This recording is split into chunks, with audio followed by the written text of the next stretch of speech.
When it comes to Flash game franchises, none are as big nor as successful as Papa Louie. Yes, you know what I'm talking about. Papa's Freezeria, Pizzeria, Cupcakeria, Diarrhea, North Korea, you've heard of them. The famous Flash restaurant management sims that are constantly taking up spots on the primary game's top 10 list that rightfully belong to Dune Buggy. While many will dismiss them as basic Flash baby games, I always believed there was more to these than your average Flash cooking game. The Papa's games are less about cooking than they are managing a restaurant. They're all about multitasking and time management. Most Flash cooking games have that generic gross-looking girl game art style, you know the one. The Papa Louie games don't. They have a fun cartoony style and I like it. The Gamerias also have unique customers that appear in all the games, with actual backstories thanks to the flip deck cards. These reasons and more are why if Papa Louie isn't the biggest Flash game series by number of games, then it certainly is by the size of its fanbase. The Flipline wiki is the most well-maintained and comprehensive Flash game wiki. There's actually a lot of interesting information documented here about these games' development thanks to the Flipline blog, and we actually have all of these games' release dates. If you've been watching this series since the start, you know how big a deal this is. There's some actually surprisingly good fan art and some but what I'm saying is, people actually care about these games, and I maybe sorta kinda might be one of them. And now that I've cemented myself as a complete loser who actually kinda likes these dumb baby games, did you know that the series actually began as a 2D platformer? Yes, Papa Louie When Pizzas Attack was released on November 9th, 2006, and it definitely was a 2D platformer. Now let's take advantage of actual information surrounding these games. After scouring the Flipline blog and the wiki, I've pieced together a pretty in-depth history of how this game came to be. So let's enjoy, for once, a Flash game with actual information surrounding its development.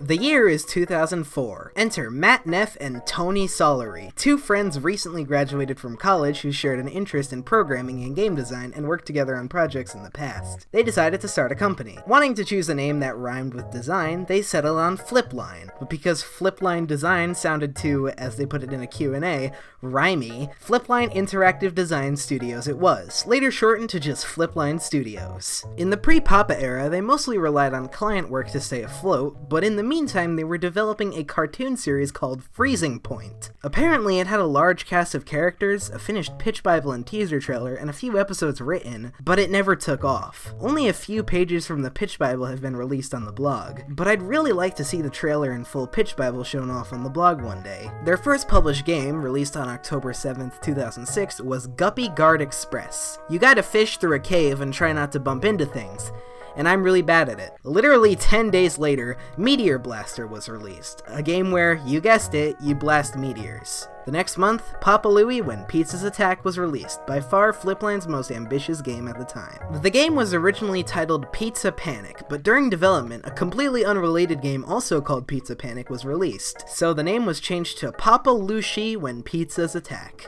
Eventually, they realized the main character's name would be confusing to pronounce, and changed his name to Papa Louie, bringing us to the title we have today.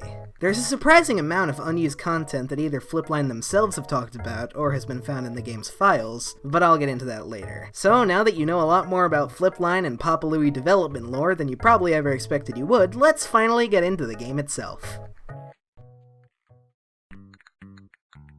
Papa Louie When Pizzas Attack starts with a really good fully animated intro cutscene. And if you don't think this is cool, you clearly haven't played any Papa Louie game after Pizzeria. Today, Papa's Pizza is offering free pizza for every tenant living in the apartment above the restaurant, and everything seems to be going well, until suddenly the pizzas come to life and turn into pizza monsters. Yeah, that happens. Roy, the delivery boy, walks in and drops a pizza box, which opens a portal to the Multigrain fields, and Papa, Roy, and the pizza monsters are all sucked in. After a tutorial level, Roy says that he delivered those pizza boxes to every room in the apartment, and all of Papa Louie's customers have been captured. Idiot.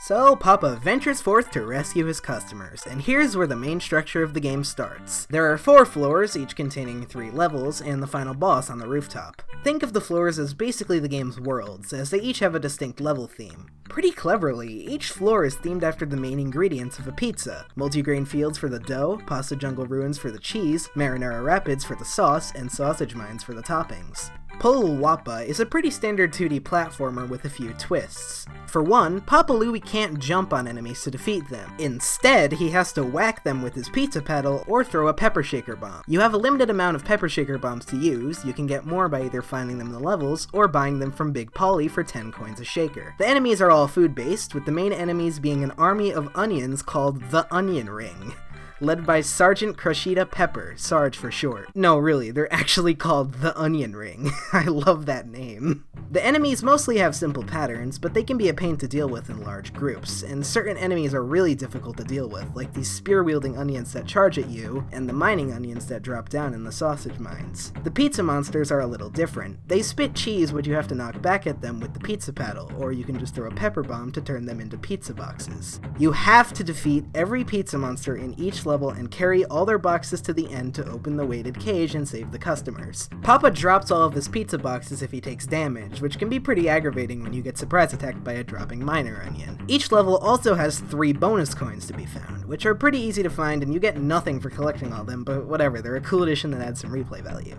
Now let's talk about the controls. Arrow keys are used to move left and right, climb up ladders or ropes, and crouch. After walking for a little bit, you'll automatically start running. This is a bit annoying because you never really know when Papa's gonna start booking it. Space is jump, and if you hold space again in midair, Papa can use his hat to slowly glide down. This is such a fun move, but unfortunately you can't utilize it often because you can't glide while carrying pizza boxes. The Z key is to swing the pizza paddle, and if you hold it, Papa will enter a poised walk state where you can attack at any time by releasing the key, at the cost of moving much slower. And X is throwing pepper bombs. Keep in mind that you can change all these controls to your liking from the title screen, which is nice, but I found the defaults to work really well. In terms of health, Papa has 5 hearts, he loses 1 if he gets hit, you can find hearts in the levels to restore health, dies if he loses all of them. Simple stuff. There's no life systems, there's no game overs, and no real penalty for dying other than having to restart the level. But this is a good thing in my opinion. Game overs can be really discouraging. The level design is really solid. I feel like there's definitely a difficulty spike from floor 1 to floor 2 in terms of enemies, and I died quite a few times in the later levels, but nothing was frustrating at all, looking at you, Super Mario Flash. I really love how the game rewards players for exploration. There are tons of hidden areas with coins, pepper shakers, hearts, and the previously mentioned bonus coins. That's good design right there.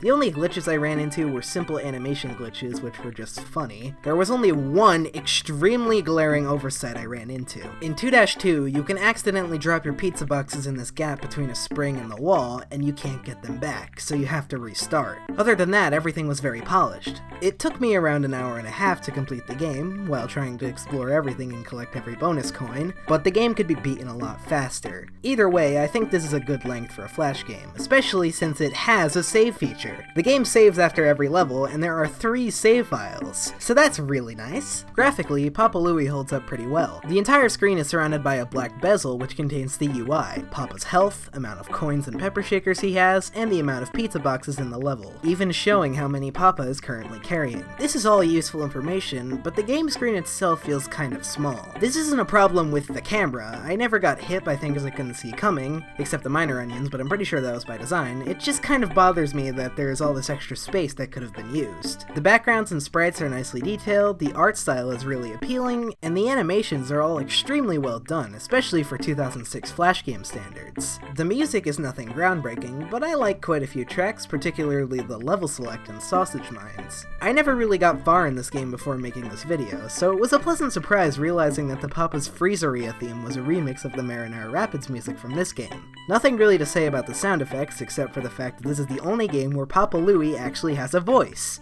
Just take a listen to these beautiful clips.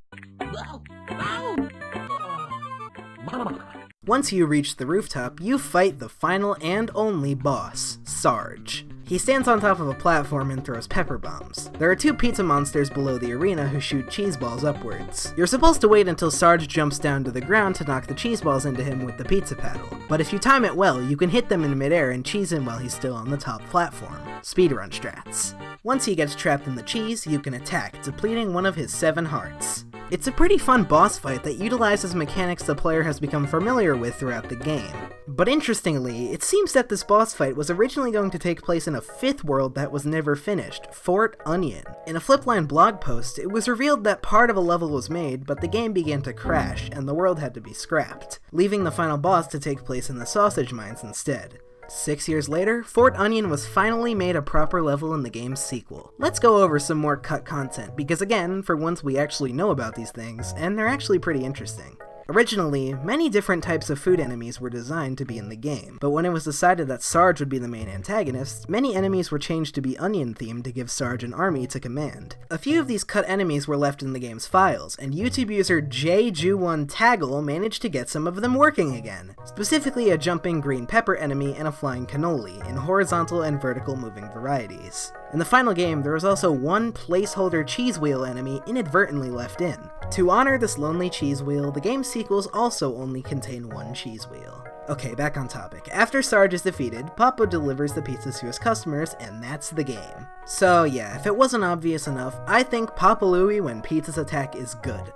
Like, really good. Not even for a Flash game, no, it's just a great game in general. It's one of the most well-designed, fun, and creative Flash games ever made. There's not really much else I can say, I just really like platformers, and Papa Louie is a really good one, especially considering it's a free browser game from 2006. Seriously, go give it a try, you definitely won't regret it. The game eventually spawned 2 direct sequels, but more importantly it led to Papa's Pizzeria, a spin-off of sorts where you play as Roy managing the pizzeria. Then the spin-off series basically took over the franchise and became what Papa Louie is most known for today. But come on, I'm sure there can't be that many Oh.